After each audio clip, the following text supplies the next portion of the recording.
Israël poursuit ses frappes contre l'Iran et cible notamment la défense aérienne et les lanceurs de missiles du pays. Les habitants de Tel Aviv sous le choc après une nuit de frappes iraniennes. Téhéran a ciblé Israël en représailles aux attaques de Tsahal sur ses sites militaires et son programme nucléaire. Une attaque russe sur la ville de Zaporijia détruit 100 tonnes d'aide humanitaire. Kiev annonce également avoir rapatrié 1200 corps de civils et militaires ukrainiens remis par la Russie.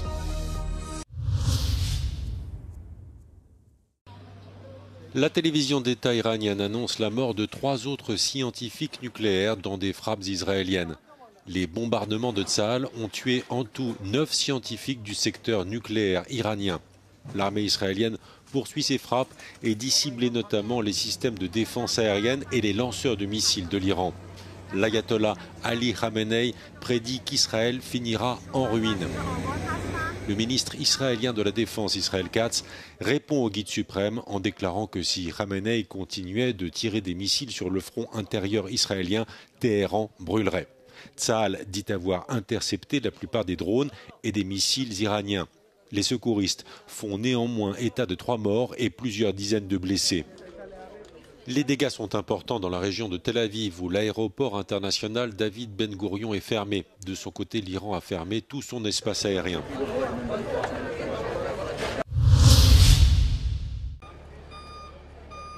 Une nuit de peur et d'incertitude. Après les frappes de représailles iraniennes sur Israël vendredi soir, les habitants de Tel Aviv sortent lentement des abris anti-atomiques pour constater avec effroi les dégâts. Dans ce quartier, les bombardements de Téhéran ont touché plusieurs maisons, dont celle de ce retraité.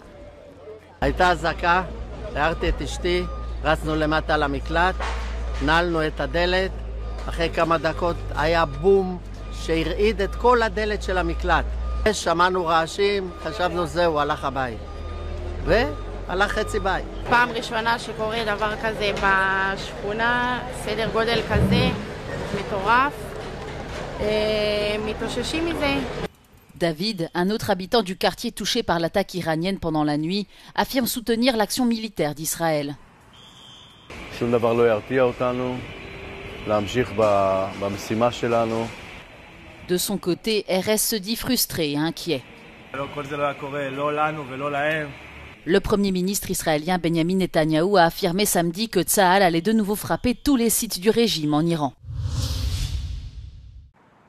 Le président français Emmanuel Macron a annoncé le report de la conférence internationale prévue la semaine prochaine au siège de l'ONU pour relancer la solution à 2 États, israéliens et palestiniens, qu'il devait coprésider avec l'Arabie saoudite en raison des tensions croissantes au Moyen-Orient après qu'Israël a lancé des frappes à grande échelle sur l'Iran ce vendredi. Donc je le dis avec la plus grande clarté, le risque de cette marche vers l'arme nucléaire par l'Iran menace la région, l'Europe, et plus généralement la stabilité collective. Nous ne pouvons pas vivre dans un monde où l'Iran posséderait la bombe atomique, car c'est une menace existentielle et une menace pour notre sécurité à tous. Face à l'escalade, la France et l'Allemagne renforcent la protection des sites juifs et bâtiments diplomatiques israéliens. Emmanuel Macron et le chancelier allemand Friedrich Merz ont souligné leur soutien à Israël, mais ont également exhorté Tel Aviv et Téhéran à cesser les attaques.